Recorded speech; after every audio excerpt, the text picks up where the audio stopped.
அன்பார்ந்த எனதருமை யூடியூப் நேயர்களுக்கு வணக்கம். இதுவும் ஒரு அற்புதமான பதிவு.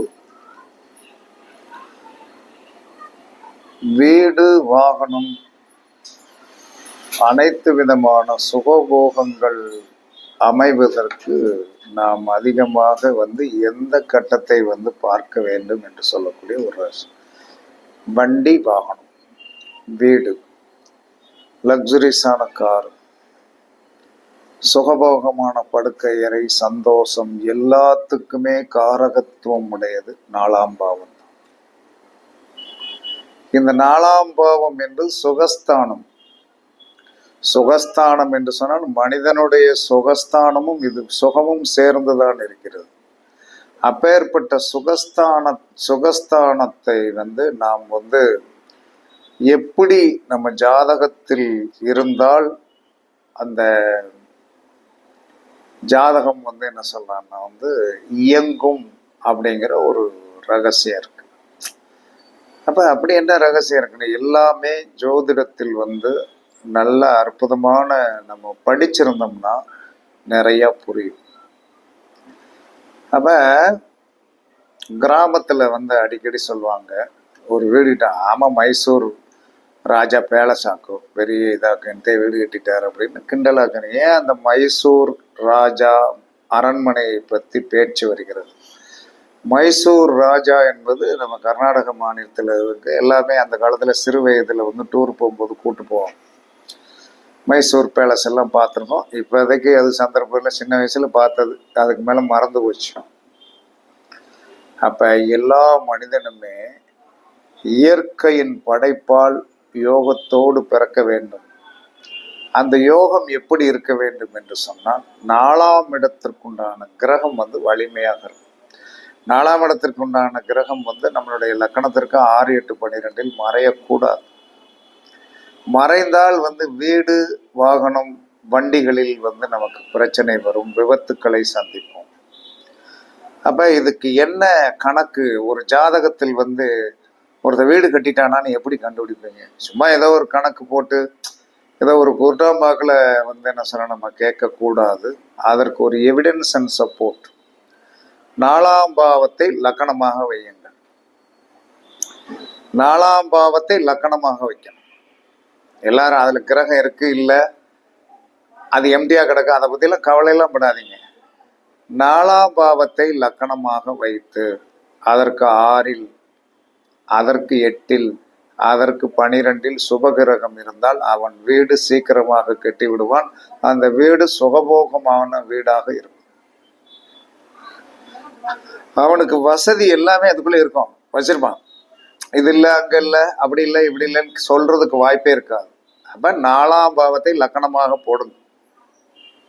4ஆம் பாவத்தை லக்கணமாக போட்டு அந்த 4ஆம் பாவத்திற்கு 6ஆம் இடம். 4ஆம் பாவத்திற்கு 6ஆம் இடம் என்பது உங்களுடைய லக்கணத்திற்கு அது 9ஆம் இடம். 4ஆம் பாவத்திற்கு 8ஆம் இடம் என்பது உங்களுடைய லக்கணத்திற்கு 11ஆம் இடம்.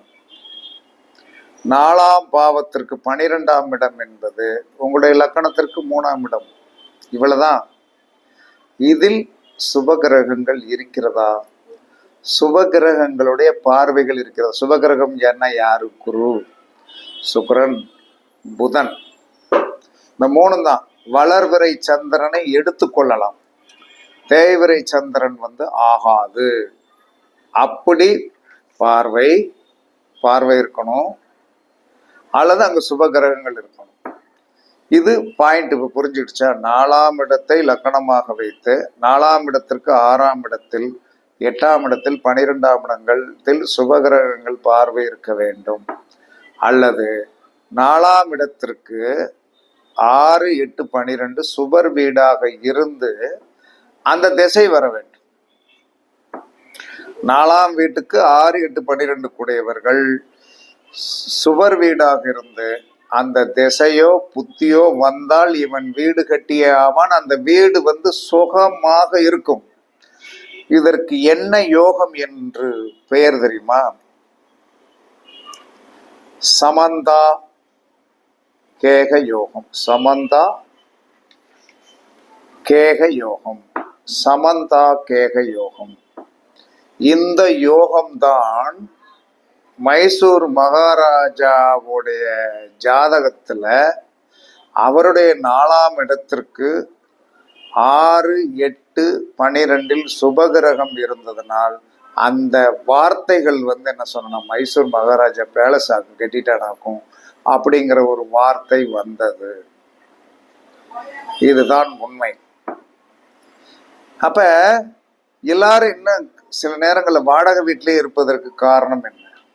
வாடகை வீட்டிலே இருப்பதற்கு காரணம் என்ன என்று சொன்னால், இந்த மாதிரி கிரக நிலைகளில் என்ன சொல்லலாம்னா, 4 நம்மளுடைய லக்னத்துக்கு 6, 8, 12 போய் மறைந்து விடுவது, நேசமாகி போவது, பாவ கத்திரி யோகத்தில் இருப்பது, இவங்கெல்லாம் என்ன சொன்னா எனக்கு தெரிஞ்சு ஒரு குழந்தைக்கு 4ஆம் இடத்திற்கு 6ஆம் இடத்தில் செவ்வாய், 4ஆம் இடத்திற்கு 8ஆம் இடத்தில் சனி. எப்படி இருக்கும்? திருமணமாகி 18 ஆண்டுகளில் இன்றும் வாடகை வீட்டில் தான் இருக்கிறது. திருமணமாகி 18 ஆண்டுகளாக இன்னும் 18 ஆண்டுகள் எத்தாச்சும் ஒரு 40 வயசுக்கு மேல, 23 வயசுலேயே கல்யாணம் ஆயிடுச்சு. 41 வயதிலும் இந்த 18 ஆண்டுகளாக அந்த ஆதிபத்தியமுடைய ஒரு நிலையிலிருந்து மாற முடியவில்லை. இன்றும் 3500 ரூபா வாடகை கொடுத்துதான் அதற்கு தக்கன ஒரு அமைப்பான வீட்டில் தான் இருக்குது. இதுதான் வாழ்க்கையிலுடைய தத்துவங்கள். அப்ப அந்த 4ஆம் இடத்தை லக்கணமாக வைத்து அதற்கு 6, 8, 12 பாவகிரகங்கள் இருந்தால் இவர்கள் வாடகை வீட்டில் இருப்பாங்க. இது 2வது குவாலிட்டி. முதல் குவாலிட்டி 4ஆம் இடத்தை லக்கணமாக வைத்து அதற்கு 6, 8, 12 சுவர்கள் இருந்தாலோ, சுவர்கள் பார்த்தாலோ, சுவர்கள் இருந்து அந்த சுவர்களுடைய திசை வந்தால் வீடு கட்டி விடுவார். ஓகேவா? வண்டி வாகனங்கள் வந்துடும். 2 கார் வச்சிருப்பான், 3 கார் வச்சிருப்பான். ஒரு நாளைக்கு ஒரு கார்ல வருவான், இன்னொரு கார்ல போவான். அந்த வண்டி வாகனத்தை ஓட்டுவதற்குண்டான டிரைவர்கள் என்ன சொன்னா சந்தோஷமாகவே இருப்பான். அந்த இடத்துக்கு வந்தாச்சுன்னா அவர்களுக்கு நித்தமும் படிகள் கரெக்டாக கிடைக்கும், 1ஆம் தேதி சம்பளங்கள் கிடைக்கும். இதெல்லாம் இருக்கு. இது 1ஆந்தர யோகம். வாடகை வீட்டில் இருக்கிறவனுக்கு 4ஆம் இடத்தை லக்கணமாக வைத்து அந்த லக்கணத்திற்கு 6, 8, 12 பாவர்கள் இருந்து விட்டால் சீக்கிரமாக வீடு கட்ட முடியாது. கடைசி வரைக்கும் வாடகை வீடு அப்படிங்கிற மாதிரி தான். சில பேர் ஏன் ரோட்டோரத்தில் படுத்திருக்கான், இன்னமும் எத்தனையோ பேர் டென்ட் போட்டு படுத்திருக்கிறாங்க. அங்கேயே குழந்தை பெற்று, கவர்மெண்ட் ஆஸ்பத்திரியில் குழந்தை பெற்று அவர்கள் என்ன சொல்லலாம்னா எந்தவித ஒரு ஆதிபத்தியம் உடையாத நிலையிலேயே இருக்கிறத நம்ம கண் கூட பார்க்கிறோம். அப்படிங்கிறவங்க பிச்சைக்காரர்கள் கூட இப்ப கோயில் வாசல்ல படுக்க விட மாட்டேங்காங்க. எங்கனையோ போய் ஒரு இடத்துல என்ன செய்யறாங்கன்னா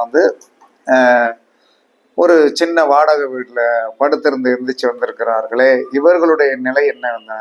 இவர்களுடைய கிரகத்தோடைய பிடிக்குள்ளையும் போகல, தெய்வ அனுக்கிரகம் இல்லாதவர்கள். இன்னும் பஸ் ஸ்டாண்ட்ல படுத்திருக்கிறவங்களை பார்க்கலையா? அப்ப கிரகத்தோட பிடிக்குள்ளனாலும் போகணும், இல்லைன்னா தெய்வத்தின் பிடிக்குள்ளனாலும் போகணும். இவர்கள் போகவே இல்லை. இன்னும் தெருவில் போய் என்ன சொன்னா கை குழந்தையை வைத்து பிச்சை எடுத்து கொண்டிருக்கிறார்களே, இதற்கு என்ன யோகம் அப்படின்னா, இவர்கள் கர்மாவில் பலமான கர்மாவை பண்ணியவர்கள். நம்ம பார்ப்போம் இல்லையா, கோயில் வாசலில் இருக்கீங்க, கோயில் போயிட்டு இருக்கும்போது சின்ன குழந்தைய கக்கத்துல தொட்டில கணக்கா போட்டுக்கிட்டு அங்க என்ன சொன்னான்னா, ஐயா குழந்தைக்கு பாலுக்கு துட்டு கொடுங்க அப்படின்னு கேட்கிற அவல நிலைகளெல்லாம் இதுவும் ஒரு பாதகமான சூழ்நிலையில் அவங்க ஜாதகத்தை நீங்கள் போட்டு பார்த்தீர்கள் என்று சொன்னால், அந்த ஜாதகத்தில் என்ன சொன்னா எந்த பிடிக்கும் எதற்குமே அப்பாற்பட்டு ஒரு கிரகத்தோடைய பிடியில இருந்தா கூட ஒரு கிரகத்தோடைய ஆதிபத்தியத்தை நல்லது நடக்கும் போதும் நல்லது நடத்தி கொடுத்துரும், கெட்டது நடத்தும் போதும் கெட்டது நடத்தி கொடுத்துரும். அப்ப அது இல்லாமல் என்ன சொல்றான்னா, இன்று வரை அந்த ஒரு ஆதிபத்தியம் இல்லாமல் இருக்கிறார்கள். அவர்களுடைய வாழ்க்கையில் அவர்கள் நல்ல செயலை கட்டியிருக்கிறார்களா, கல்யாணம் முடித்த ஆண்கள், அவங்க கல்யாணம் முடிச்சு குழந்தை குட்டியெல்லாம் இருக்கு, அந்த சந்தோஷத்தெல்லாம் அனுபவிக்கும். அந்த சந்தோஷத்தை என்ன சொல்லணும், தெருவில் ஒரு டெண்டு போட்டு அந்த டெண்டுக்குள்ள என்ன சொல்லணும் தாம்பத்திய உறவை நடத்தி அதில் குழந்தையை சனித்து அந்த குழந்தை வந்து என்ன சொன்ன தர்மாசுத்திரியில் பிறந்து அதற்கு வந்து என்ன சொன்ன புட்டிப்பால் வந்து எங்கேயோ வாங்கி எங்கனையோ வளர்த்து வளர்கின்ற அமைப்பு கிரகத்திற்கு அப்பாற்பட்டு வந்து என்ன சொன்னா எந்தவித பிடிமானம் இல்லாமல் வந்து அவனுக்கு ராசி நட்சத்திரம் தெரியுமா தெரியாதா எதுவுமே தெரியாத ஒரு அவல நிலையில் இருக்கிறார்கள். இதற்கெல்லாம் தீர்வு இருக்கிறதா என்று சொன்னால் தீர்வு என்பது என்ன சொன்னால் பூர்வ புண்ணியங்கள் நன்றாக இல்லாமல் போன காரணத்தினால்தான். எந்த ஒரு மனிதனுக்குமே என்ன சொன்னாலும் பூர்வ புண்ணியம் என்பதை வந்து என்ன சொல்லலாம்னா நீங்கள் நன்றாகவே எடுத்து பார்க்கணும். 1ஆம் பாவத்திற்குண்டான கிரகம் கெட்டு போகாமல் இருக்கணும். லக்னாதிபதி கெட்டு போகாமல் இருக்கணும். லக்கணத்துக்கு 5 குடையவர் கெட்டு போகாமல் இருக்கணும். லக்கணத்துக்கு 9 குடையவர் கெட்டு போகாமல் இருக்கணும். அப்படி இருந்தால் இந்த அவல நிலைமைகள் வராது. அதனால் இது என்ன சொன்னா இந்த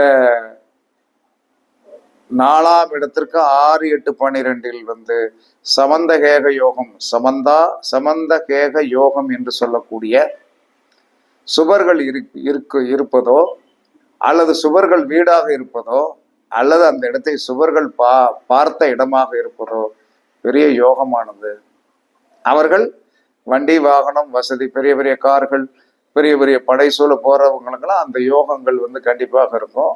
அது நம்மளுடைய லக்கணத்திற்கு என்ன சொல்றான்னா வந்து 3, 9, 11 சுவர்கள் இருந்தால் இந்த நிலைமை வந்து கண்டிப்பாக நீங்கள் யோகவானாக இருப்பீர்கள். இதை வந்து என்ன சொன்ன என்னுடைய ஜாதகத்துல எனக்கு 3ல் வந்து சுக்கிரன் 9ல் வந்து குரு 9ல் குரு இந்த 2 இடத்துல இருக்கிற காரணத்தினால சனி திசையில் சுக்கிரபுத்தியில தான் வீடு கட்டினேன். சனி திசையில் சுக்கிரபுத்தியில தான் வீடு கட்டினேன் 2007 ஆரம்பிச்சு 2008 வந்து கட்டி முடிச்சேன். அதற்கு பிறகு வந்து என்ன சொன்னேன் வந்து மாடி கட்டினேன். அதுக்கு பிறகு வந்து என்ன சொன்னேன் ஊர்ல இருக்கிற வீடை கட்டினேன். அதுக்கு தோட்டத்துல வீடு கட்டினேன். இப்போ வந்து என்ன சொன்ன மக வீட்டுல வந்து தோட்டத்துக்குள்ள வீடு கட்டினேன். இதெல்லாம் வந்து இந்த சாமந்த கேக யோகம் சாமந்த கேக யோகம் என்று இதற்கு பெயர். இவங்க ஜாதகத்தில் இருக்கான்னு பாருங்க. இருந்தீங்கன்னா வந்து அது வந்து வலிமையை கொடுத்துரும், கண்டிப்பாக கொடுத்துரும். அதனால வீடு வாகனம் அமைவதற்கும் இயற்கையின் வந்து ஒரு உண்மையான தன்மை நமக்கு வந்து என்ன சொல்லலாம்னா வந்து இந்த சாமந்த கேக யோகம் வேணும். இல்லைன்னா நாளுக்குடையவர் வலிமையாக இருக்கணும். நாளுக்குடையவர் வந்து என்ன சொன்னான்னா வந்து கேந்திர கோணங்களில் இருக்கணும்.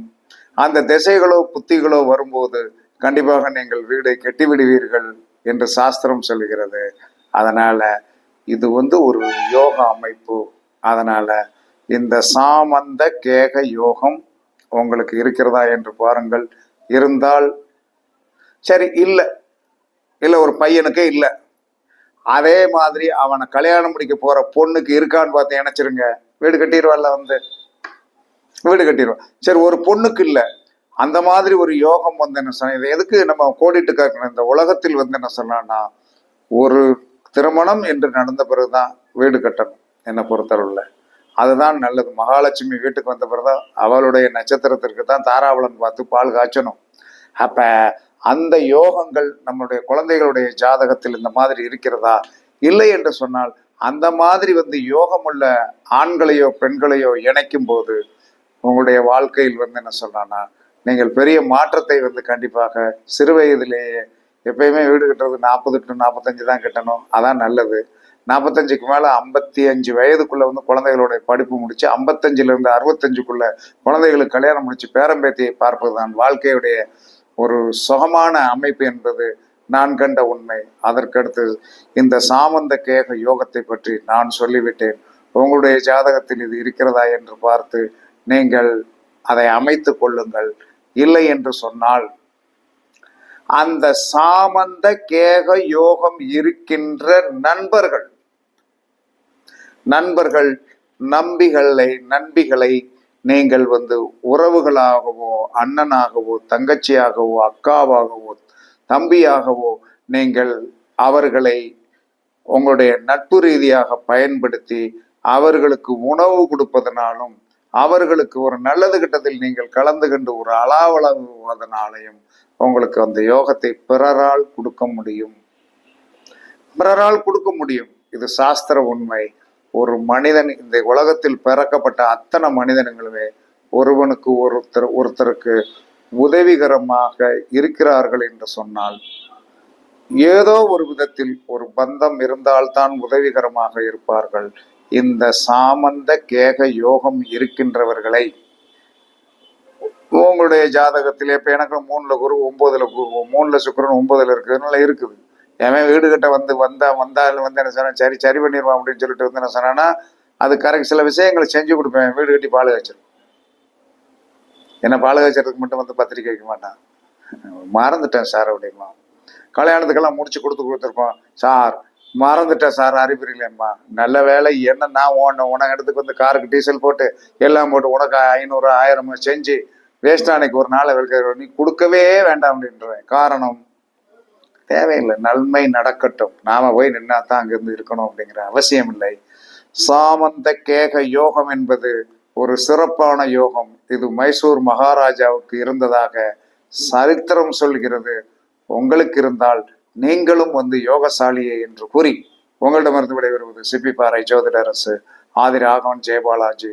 சுகமே சூழ்க சுகமே சூழ்க. வாழ்க வளமுடன் வாழ்க வளமுடன். வணக்கம் வணக்கம் வணக்கம் வணக்கம் வணக்கம்.